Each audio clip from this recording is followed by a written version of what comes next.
নমস্কার বন্ধুরা। প্রতিটা মানুষের একটা কৌতূহল থাকে যে তাদের আয়ু কেমন যাবে। দীর্ঘ জীবনের একটা সূত্র আজকে আপনাদেরকে বলছি, এটা একটু দয়া করে লিখে নেবেন এবং এটা পরীক্ষা করে দেখবেন যে একদম 100% মেলে। নমস্কার বন্ধুরা, আমি অ্যাস্ট্রোলজার গৌতম গাঙ্গুলি।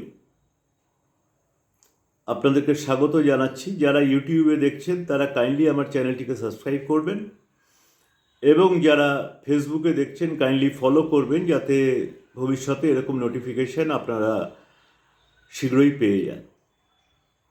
তো বন্ধুরা, তো যে সমস্ত গ্রহেদেরকে নিয়ে এই দীর্ঘজীবনের সূত্রটা হচ্ছে, সেটা সেই গ্রহগুলো মূলত পাপগ্রহ। কিন্তু এই পাপগ্রহের মধ্যে কেতুকে ধরা হচ্ছে না। পাপগ্রহের মধ্যে ধরা হচ্ছে শনি, রাহু, মঙ্গল এবং সূর্য। সূর্যকে যদিও আমরা জানি গ্রহদের রাজা, কিন্তু সূর্যকে কিন্তু পাপগ্রহের মধ্যে ধরা হয়। তো এই চারটে গ্রহ, অর্থাৎ সূর্য, মঙ্গল, শনি এবং রাহু, এই চারটে গ্রহ যদি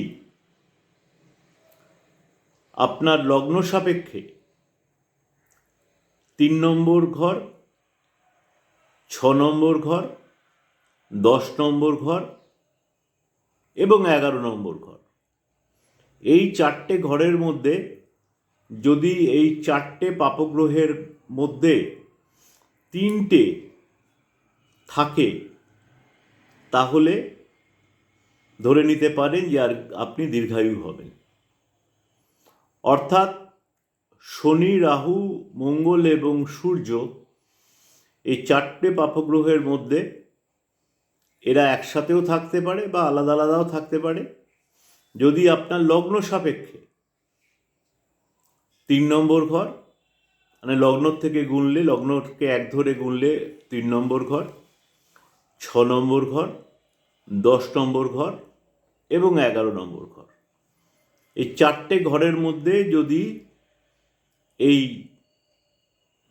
চারটে পাপগ্রহের 3টে থাকে, তাহলে ধরে নিতে পারেন যে সেই জাতক অত্যন্ত দীর্ঘায়ু হয়। এবার ধরুন 2টো থাকলো, তাহলে আয়ু তার থেকে কম হবে। যদি 1টা থাকলো, তাহলে আয়ু তার থেকে আরেকটু কম হবে।